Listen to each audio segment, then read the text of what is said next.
الحمدللہ رب العالمین والصلاۃ والسلام علی سید الانبیاء والمرسلین۔ اللہ کریم کے آخری نبی صلی اللہ علیہ وسلم نے فرمایا، اے لوگو، بے شک بروز قیامت اس کی دہشتوں اور حساب کتاب سے جلد نجات پانے والا وہ شخص ہوگا جس نے تم میں سے مجھ پر دنیا میں بکثرت درود شریف پڑھے ہوں گے۔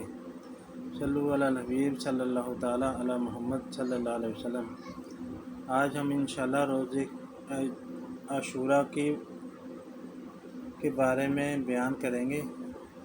عاشوراء یعنی 10 محرم الحرم کے روز ملک رے میں قاضی کے پاس ایک فقیر آ کر عرض گزار ہوا، میں ایک بہت غریب اور عیال دار آدمی ہوں، آپ کو یوم عاشوراء کا واسطہ میرے لیے 10 کلو آٹا، 5 کلو گوشت اور 2 درہم کا انتظام فرما دیجیے۔ قاضی نے ظہر کے بعد آنے کا کہا۔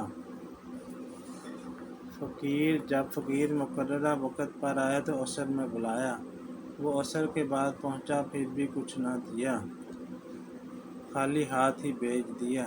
فقیر کا دل ٹوٹ گیا، وہ رنجیدہ ایک غیر مسلم کے پاس پہنچا اور اس سے کہا، آج کے مقدس دن کے صدقے مجھے کچھ دے دو۔ اس نے پوچھا، آج کون سا دن ہے؟ تو فقیر نے عاشوراء کے کچھ فضائل بیان کیے، جیسے سن کر اس نے کہا، آپ نے بہت ہی عظمت والے دن کا واسطہ دیا، اپنی ضرورت بیان کیجیے۔ فقیر نے اس سے بھی وہی ضرورت بیان کر دی۔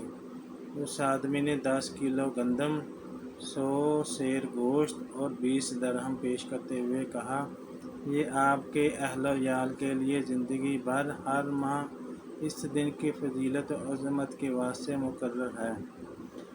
رات کو قاضی نے خواب میں دیکھا کہ کوئی اس سے کہہ رہا تھا، نظر اٹھا کر دیکھ۔ جب نظر اٹھائی تو 2 عالیشان محل نظر آئے، ایک چاندی اور سونے کی اینٹوں کا اور دوسرا سرخ یاقوت کا تھا۔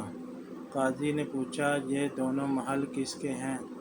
جواب ملا، اگر تم سائل کی ضرورت پوری کر دیتے تو یہ تمہیں ملتے، مگر چونکہ تم نے اسے خالی ہاتھ لوٹا دیا تھا، اس لیے اب یہ دونوں محل فلاں غیر مسلم کے ہیں۔ قاضی صاحب بیدار ہوئے تو بہت پریشان ہوئے۔ صبح ہوئی تو غیر مسلم کے پاس پہنچے اور اس سے پوچھا، کل تم نے کون سی نیکی کی ہے؟ اس نے پوچھا، آپ کو کیسے علم ہوا؟ قاضی صاحب نے اپنا خواب سنایا اور پیشکش کی کہ مجھ سے 1 لاکھ درہم لے لو اور کل کی نیکی مجھے بھیج دو۔ اس غیر مسلم نے کہا، میں روئے زمین کی ساری دولت لے کر بھی اسے فروخت نہیں کروں گا، اللہ پاک کی رحمت و عنایت بہت خوب ہے۔ یہ کہنے کے بعد وہ مسلمان ہو گیا۔ پیارے بھائیوں، اسلامی سال کا پہلا مہینہ محرم ہے اور اس ماہ مبارک کی حرمت یعنی تعظیم کی وجہ سے اسے محرم کا نام دیا گیا ہے۔ اللہ پاک نے اسلامی سال کا آغاز محرم الحرم کے بابرکت مہینے میں فرمایا اور ہمیں اس میں اجر و ثواب اور خیر و برکت کے کثیر مواقع عطا فرمائے۔ بندہ مومن کے لیے اپنا پسندیدہ بندہ بننے کی راہیں کھول دیں تاکہ سال کے شروع میں ہی بندہ اپنے رب کے قریب ہو جائے اور توبہ کرے تو اس کے گناہ بخش دیے جائیں گے۔ نیکیوں کا اثر بندے پر ہر سال کے اختتام تک رہے، حتیٰ کہ سال کا آخری مہینہ ذوالحجۃ الحرم بھی عبادت میں گزرے۔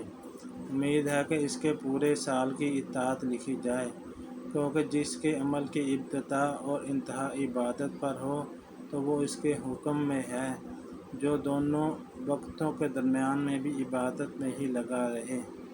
عبادت